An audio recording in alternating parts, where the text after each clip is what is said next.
ইসলামের কথা বলে। ওই গোলাম আজম সেদিনকে বলেছিল পেয়ারা পাকিস্তানকে রক্ষা করতে হবে। অতএব এই জামাতকে স্বাধীনতা সংগ্রামের বিরোধী শক্তি হিসাবে আমরা চিহ্নিত করি।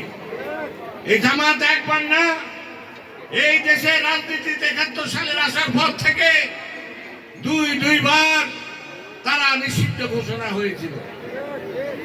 আপনারা জানেন, আমরাই আমার নেতা মরহুম জিয়াউর রহমান সাহেব এই জামাতকে রাজনীতি করার সুযোগ দিয়েছিল। অতএব জামাত থেকে আপনারা বিরত থাকেন। জামাতকে দিয়ে কোনো কল্যাণ কাজ হবে না। অতীতেও কোনোদিন হয়নি, ইসলামও রক্ষা হবে না। আমার মা বোনকে ভুলা ভালা করে ইসলামের কথা বলে তারা যে কথাগুলো বলছে, যারা এই দেশের স্বাধীনতা সার্বভৌমত্ব মানে না, তারা আমার মা বোনের ইজ্জত যারা হরণ করেছে, সেই আলবদর আলসাম আজকে আবার ষড়যন্ত্র করছে, বলছে ইসলামকে রক্ষা করতে হবে, ধর্মকে রক্ষা করতে ভোট দিলে বেশ পাওয়া যাবে। বেশটা দেওয়ার মালিক কে? আল্লাহ রাব্বুল আলামিন। আবার এমনও কথা আমরা শুনেছি, মা বোনেরা বলেছে, ক্যাম্পিং এর সময় জিজ্ঞাসা করেছি, বাবা শোনো তো একটা নতুন কথা শুনছি। কে বলেছে? আল্লাহ রাব্বুল আলামিন যে ফেরেশতা পাঠাবে, সেখানে কি জিজ্ঞাসা করবে তুমি ভোট কাকে দিয়েছে। জামাতকে যদি ভোট না দেওয়া যায় তাহলে বলে আল্লাহ কবুল করবে না, এই কথাও বলেছে। কত খারাপের খারাপ।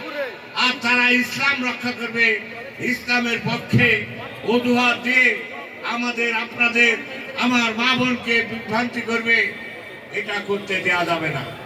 রাজনীতি রাজপথে মোকাবেলা করার জন্য বাংলাদেশ জাতীয়বাদী দল কোন সময় নত করেনি।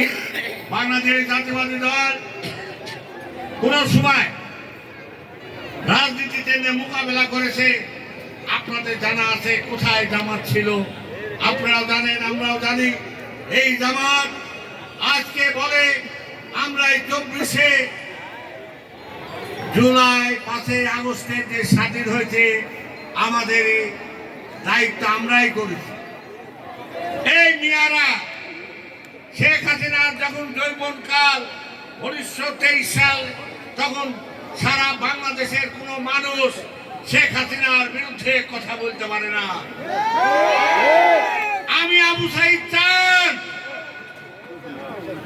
শিবপুর ঐতিহাসিক জনসভায় বলেছিলাম, আমার নেত্রী বেগম খালেদা জিয়াকে যখন এই শেখ হাসিনা পানিতে ফেলে ডুবে মার ফেলতে চাইছিল, তার প্রতিবাদে আমি সেদিনকে ওই শিবপুর মাঠে, ঐতিহাসিক মাঠে বক্তৃতা বলেছিলাম, এই শেখ হাসিনা তো রক্ষা করার মানুষ বাংলাদেশে পাওয়া যাবে না।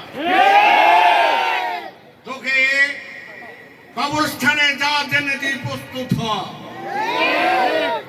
এই কথা বলার পর বাংলাদেশের এমন কোন জেলখানা নাই, এমন কোন থানা নাই যে আমার উপর নির্যাতন না হয়েছে, আমাকে টর্চারিং না করা হয়েছে, আমাকে রিমান্ড না নেওয়া হয়েছে। আর জামাত বলে আমরাই আন্দোলন করেছি, আমরাই সমস্ত কিছু করেছি। আমার নেতা তারেক রহমান সাহেব ওই লন্ডন থেকে বাংলাদেশ জাতীয়বাদী দলের নেতা কর্মীদেরকে একত্র ঘোষণা করে ওই পথে নেমে